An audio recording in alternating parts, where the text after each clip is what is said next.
What's up? What's up, Queens? I want to welcome you back to this awesome series titled Tips on How to Win at Sex. Can you see that? Yes. Tips on how to win at sex. And we are on tip number 8. As you can see, we are in a different space. I had to work with what I had today because I'm not at home, but I still want to get this tip out to you guys. For those who maybe this is your first tip, listen, sexual integrity is living an honest life with your body, telling the truth with your body. And the only way you can do that is using sex how God created it between a husband and a wife in a marriage that He ordained. Okay. Last week we talked about identifying your idols. Now, I believe the reason why I'm even going this way when it's talking about, tips on how to win at sex is because our idols, okay, our idols are the things that will always be able to throw us off course, throw us off the path of pursuing sexual integrity, and um, really get us out of our clothes. It happens every time because the idols are the one that we put in the highest position of our life, and whatever they say or whatever they're encouraging or pushing us to do, we will say yes to. And so that's why God is saying, hey, I am the only God for you. I am the only spirit because He's the only spirit that knows what's best for us, that tells us what's best for us. He is the creator of us. He knows us inside and out, and He will tell us to do everything that's good, or He will instruct us in the way we should go. He will counsel us. He will watch over us with His loving eye on us. He is just good. We established last week, identifying your idols about the whole thing of intimacy. If you haven't watched tip number 7, I really encourage you to. I don't want to rehash everything that was said there, but I do want to say this. Intimacy is what every human being craves. We are designed for intimacy. And basically, what intimacy is to have someone know you deeply, know everything about you, and you do the same with them. Like you know them intimately and deeply. Is to uncover your entire heart, to expose yourself to someone so that they can know you. And we are designed to know God intimately. He is the first one. We are created to be in relationship with Him. Okay.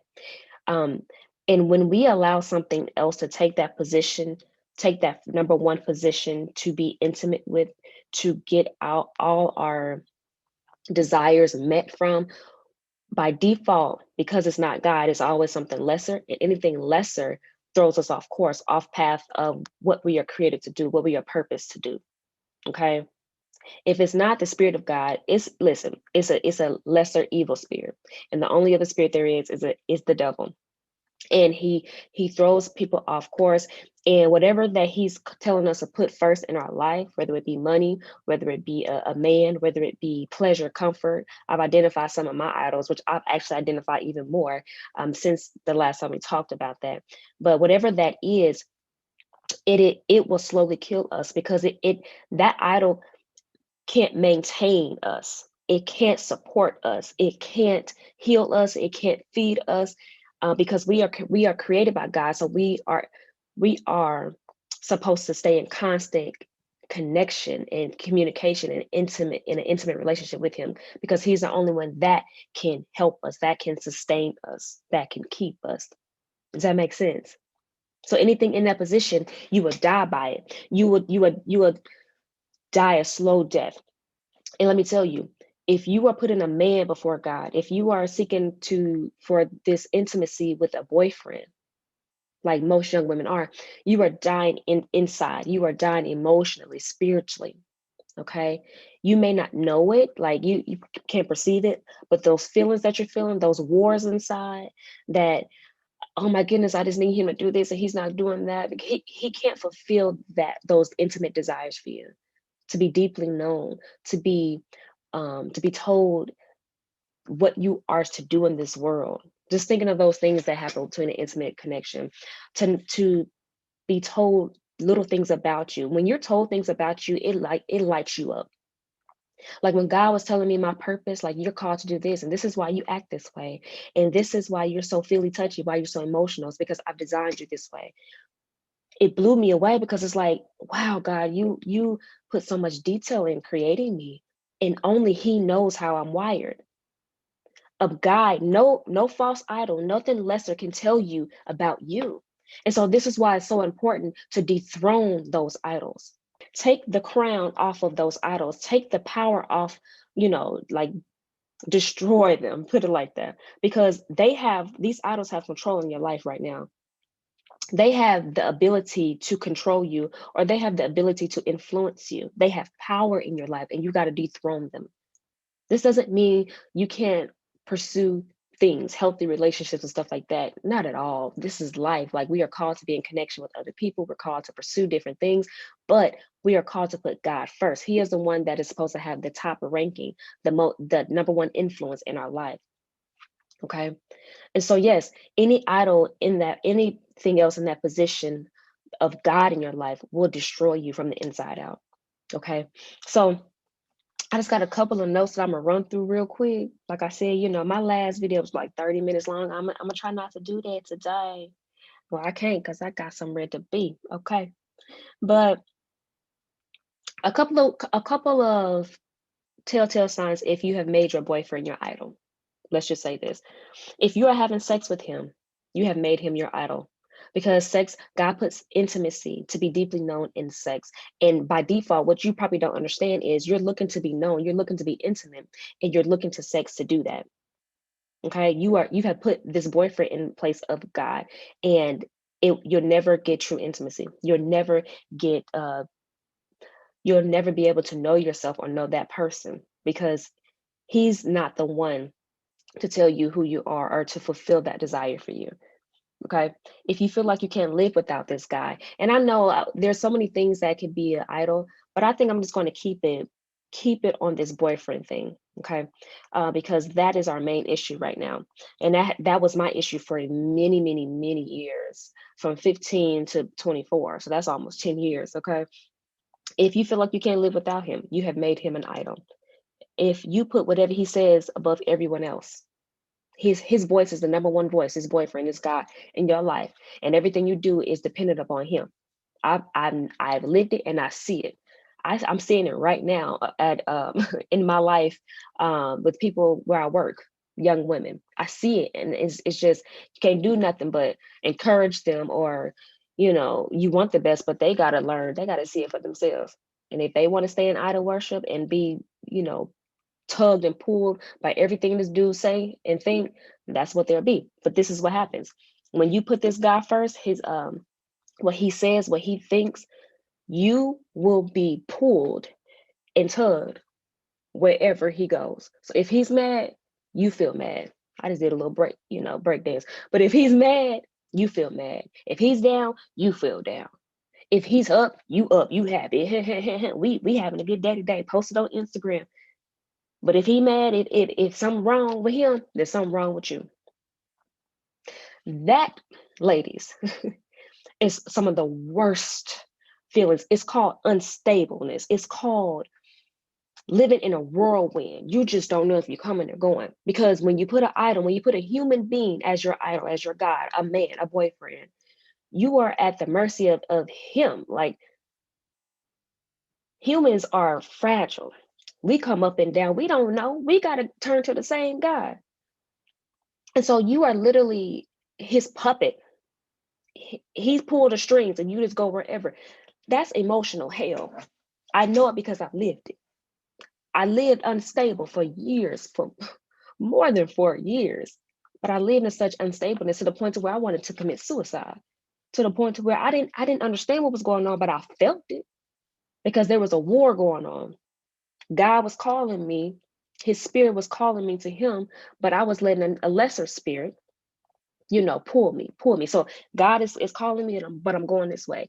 I'm unstable. Anybody living an unstable life, anybody trying to live between two masters, or anybody living with a false idol, you will be pulled, you will be yanked, and you will feel it spiritually, you'll feel it emotionally, you'll see it physically. You wonder why when you wake up, you ain't got no peace. You wonder why you feel like, I just can't get ahead in life. I can't get my money right. And my friendships is trash because I'm putting this dude before them too. So you losing valuable friends. You ain't got good relationships with your mom and your daddy. Listen, because you're getting pulled. If you let him talk you out of doing something you know is right, you made him an idol. You made him an idol. So let's just call a thing a thing. We know most young women who are watching this who has a boyfriend, you've probably made him your idol. And so today we're going to be talking about tips on how to dethrone this idol. And the first tip that I want to give, we kind of talked about this last week, is identify the lie that this idol is feeding you. This idol is trying to tell you that um, I can satisfy your every need. I can tell you who you are. I can validate you. I can encourage you. I can make you whole. I can heal you. There's a lot of things that we look to a boyfriend to do that he cannot do because he's human and he's limited. Okay. Identify the lies. And when you identify the lies, it's easier to dethrone it because it's like, oh, you can't even do what I thought you was could do. You can't even do what I've been hoping and wishing and hoping and wishing and hoping and wishing that you can do. So it, I'm going to turn from that. I'm going to stop looking to you as that source to do that because you can't. The lie is he can provide for you in ways that God can. He cannot. He can't tell you who you are. He can't heal your broken heart. He can't comfort you because that's a lot of times we get in these relationships because I don't want to be alone. I have extreme anxiety. I feel depressed. He can't heal that. One of the reasons or the main reason why we experience depression, anxiety, and all that stuff is because we got all these different spirits instead of the true living God filling our hearts. We're letting lesser gods and we're being pulled in every which way. That's where you're being ripped, torn apart. That's why you worrying about stuff like that because you're not dependent upon the source. When you connect to God, He reaffirms you and tells you, I'm yours. I'm here with you. I provide for you. You don't have to worry about such and such. So you become calm. But when you look into people, when you look into money, when you look into all this stuff, it's unstable. So you're full of anxiety.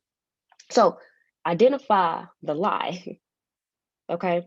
Identify the lie that this idol has been telling you, which will make it easier to dethrone, take that power away from, or that you've been given to that idol. Another tip to help you dethrone this idol, your idol, specifically this boyfriend, is grab a hold of something bigger and begin to pursue it. One of the things that I did when I was in this relationship, I was talking about this 4-year relationship, is I realized he couldn't fulfill it because it wasn't happening. I was still in torment emotionally for 4 years. So I knew God. I got saved at 16 years old, but I was still had these idols. So I grabbed onto something bigger, which was God, and I started to pursue Him. Still in this relationship, still falling into not I hate saying falling, but still uh not having the wisdom. So I was pursuing sexual sin. You know what I'm saying? Like I'm gonna have to figure out how to say that. But I was still having sexual encounters with this dude. But I kept presenting myself before the Lord. I kept going to the church home, the community. I kept reading my word. And the only way that you can be pulled from something lesser, this idol, is if something greater is pulling you forward or is pushing you forward. So I don't care where you are in life. I don't care how you feel. Okay. You're going to feel that emotional tour, pain. You're going to feel all that stuff. But just keep presenting yourself, keep going to God, and keep allowing Him, because He's a greater source, He's a greater power. If you open your heart to Him, He will come in and He will help you go forward. The thing is, you got to open your heart to Him. You got to be honest with Him and say, yeah, but I love this dude. But I know, Lord, I've been having sex with this dude. He's my everything and all this stuff. But I realize he can't fulfill like I thought he could. So it's okay if you still feel these things. You're going to. It don't matter. Keep turning to God. Keep turning to God. I'm looking at my notes, y'all. You got to grab a hold, even if it's his coattail. Grab a hold. You ever seen those little kids being pulled by the cart in the store, and they just holding on for dear life? Listen, whatever you know, grab a hold of God just by having a simple conversation. Start praying. Start just having a talk. You don't have to pay nobody. You can just sit right here and right here, right now, right here, right here, right now, and start talking to God. You feel me? God, I know you're real. My mama, my grandma introduced me to you. I never really talked to you. I never really pursued you like that, but I know you're real. God, here I am. If you don't have a church community, some place to go to learn about God, to get around people, I encourage you to do that, because listen, that's another tip. I'm gonna get into that. But you got to grab a hold of something greater to help you go forward and pull you from that lesser. Okay. Another tip to help you dethrone your idol is to cry. Allow yourself to cry. One of the main reasons why girls stay stuck in these relationships, stuck in unhealthy relationships, stuck worshiping these false idols, these boyfriends, is because they won't allow themselves to feel the pain.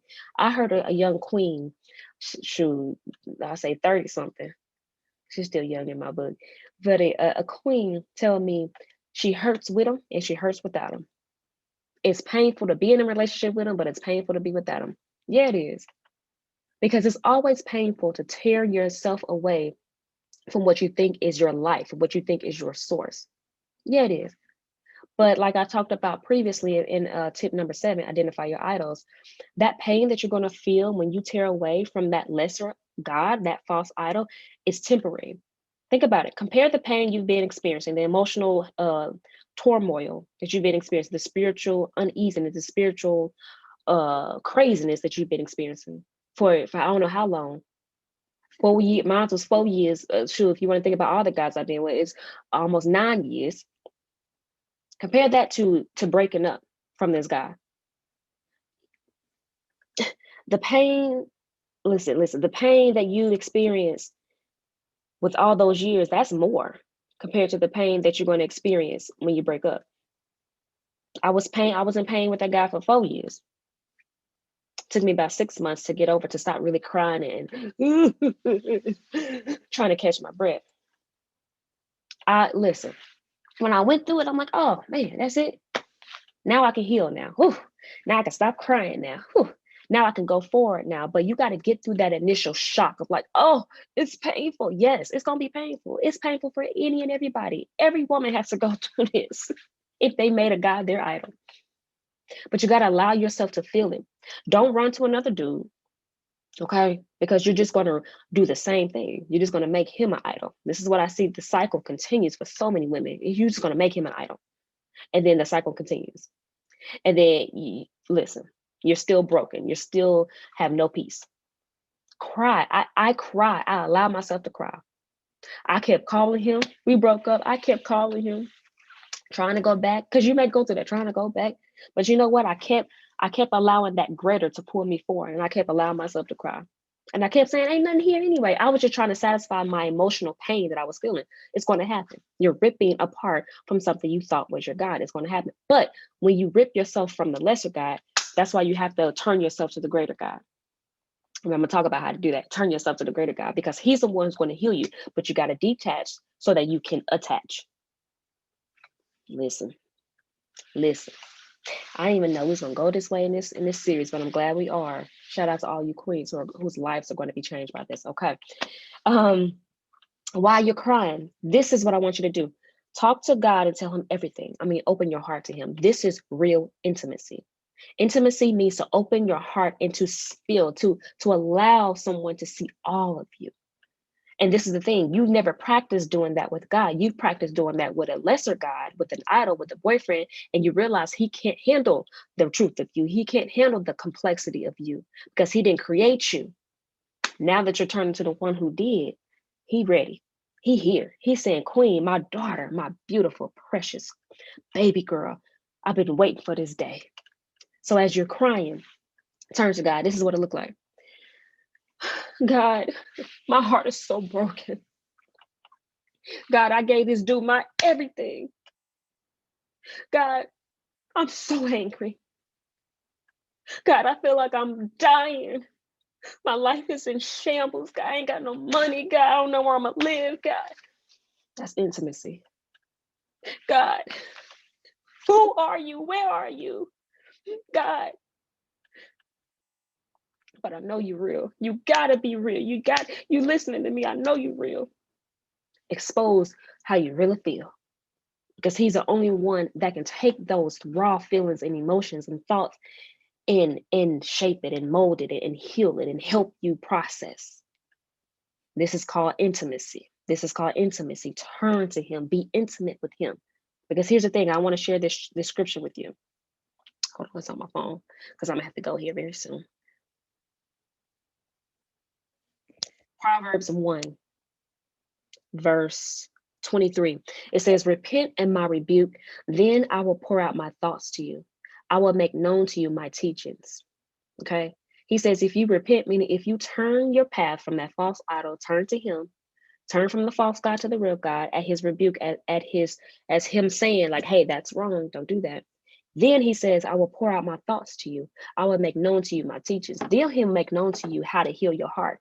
Then he'll make known to you everything you've been wanting to know about you. Then he'll make known to you his heart, his word, every good thing that he has to say. He will make known, he will pour out his heart to you. He will be intimate with you while you're being intimate with him. It's the most beautiful healing process I've ever known. Listen, that's intimacy with God. Keep doing that. Turn to him. Pray. Go on your knees and pray. When you wake up in the morning, the first thing you do instead of going on to Instagram and Facebook, get on your knees and start praying. Start crying. Start letting the tears flow. Let them flow. And you do this every day. Do it every day. Because as you're presenting yourself before God, you begin to heal. You begin to wake up and say, I'm okay. I don't have to call him today. I don't feel the strong urge to call him and text him and stalk him on social media today. Yeah, because it's real. I know it. I know it. Intimacy with God. Okay. And I'm going to say this. While you're doing that, start reading God's word. One of the things that I made a practice of in my early 20s that I'm still doing now, read a Proverbs a day, a chapter of Proverbs a day. There's 31 chapters, there's an average of 31 days in each month, give or take. Read one a day, because you have to replace what you've been feeding yourself with greater. Remember, you have to fill that void, that emptiness that you now feel, and it's like really empty. You got to fill it with God, or you fill it with something else greater. It's like you got to fill that void with a nice meal instead of cheap McDonald's, because you can live off a cheap McDonald's, but you see the effects, you see the disease swelling up in your body, and the weight gain. Get to the real meal. Okay, that's the only thing that could be fulfilling. So this is how you do that while you're crying and while you're being intimate with God. You just start reading. This is Proverbs chapter 1. I'll start at verse 7. The fear of the Lord is the beginning of knowledge, but fools despise wisdom and instruction. I don't know what all those words mean, God. Okay, let me go to the dictionary and look up, what does knowledge mean? What does wisdom mean? What does instruction mean? And this may be more what it looks like. You crying. The fear of the Lord is the beginning of knowledge, but fools despise wisdom and instruction. My heart hurts so bad. But I'm gonna keep reading his word though. Keep doing this. I'm spitting out some real wisdom right now. Keep doing this. Okay, God. Here I am today. I feel like I can breathe again. Day 2. Read Proverbs chapter 2. Why are you crying? My son, my daughter, if you accept my words and store my commands within you, turning your ear to wisdom and applying your heart to understanding. Indeed, if you call out for insight and cry aloud for understanding, if you look for it as for silver and search for it as for hidden treasure, then you will understand the fear of the Lord. Do this while you're crying. Then you will understand the fear of the Lord. But now you get some understanding. Then I will understand the fear of the Lord if I cry out and seek wisdom and understanding. Wow, God. So let me cry out to you. God, here I am. God, I need your wisdom. I need your understanding. God, I love you. Here I am. Listen, what tip we on? That was I don't know if that was 4 or 5. I'm gonna work it out. The next tip: fight the desire to go back. Block on social media. Block. Okay, you gotta fight. You are worth fighting for. You are worth true intimacy, but it's going to take you fighting. And it's okay if you get up, you fall, get back up, you fall, get back up. Listen, I know that journey. I've lived that journey. And every idol that I see that I got to knock down, I'm going to have to live it again and again, because dethroning an idol, sometimes you'll see it's not a one-time thing. You realize you didn't pick that thing back up. Now you got to dethrone it again. Go through the process. But you're worth fighting for. Your children is worth fighting for, because remember, back in tip 7, your idol worship now is transferring to your children. Fight so they don't have to fight as hard. So they can learn to turn to God, the true God, not a false God, not a dude as their idol. Okay. And my last tip that I'm going to give today is tell someone that you're turning from this guy, you're turning to God, because you're going to need support. You're going to need community. You're going to need somebody to keep encouraging you and say, it's okay. I know you're down and out today, But what we gonna do today? How we gonna go for it today? Let's go out to eat. Let's go get our nails done. Let's read this book. Girl, you need somebody to talk to? Girl, I had friends on deck. They heard all my cries. Girl, I got one friend in particular. She knew the whole thing. I was going back and forth. Gotta break up with this dude. Is he my husband or not? Listen, another thing, confusion is not of God. Is this my husband? Am I gonna be with him? You've been asking the question for 7 years. God is waiting on you to turn to him and then turn away from that idol, because I'm sure the answer is no. For most, it's no. But as long as you stay in and you just trying to use that as an excuse to stay, to see if he gonna get right, to see if things gonna get better, it won't get better. Idol worship never gets better. It will only get better until you turn to God, the true God, and he'll instruct you from there. You see, I'm not with the dude right now because it was a no. It was a no. I made him my God. I made him my false idol. So I made him my husband. And God was like, girl, I got something better for you. But it took me turning. Listen, I got to go. I got to go. Maybe I'll make another part of tips on how to dethrone your idol. I don't know, but I really hope these idol tips, how to dethrone your idol, has been encouraging to you. Okay, come back next Friday as I share another tips on how to win at sex. And this is vital, identifying your idols and dethroning them, because you are created for sexual integrity. You are created to live a healthy life, a fulfilling life sexually. And the only way you can do that is submitting your body to the Lord. Submitting your body to the Lord. Be encouraged. Be encouraged by my walk. My walk has never been perfect, but I've always been progressing. Okay, because the heart is deep. The things and the reasons why you do stuff is deep. The spiritual world behind it, and what's encouraging you, or not encouraging you, but what's influencing you is intense. But you got to start somewhere. You are worth the wait. You are worth the pursuit of God. You are worth waiting for, preserving your body for a loving, committed marriage that God will bless, that God will ordain. And if you never get married, i.e., if I never get married, I will be settled and fulfilled on living a life of sexual integrity, because I'm living honestly with my body. I ain't lying to nobody. And because I ain't lying, I can live at peace. Okay? God is the goal, not a man. We don't live a sexual integrity life to get a man. I mean, throw that all the way down. But when you live to God, when you seek God, that by default, you're preserving your body for the one man, if you get married, who will cherish and honor your body, who you will be able to experience true intimacy with. Okay, that's how that works. Okay, but God is the source, and he's the goal, and I'll never go back. Listen, I'll never go back. So be encouraged, Queen. Be encouraged. And until next time, tip number 9. We'll see what that's gonna be. Stay encouraged. Peace.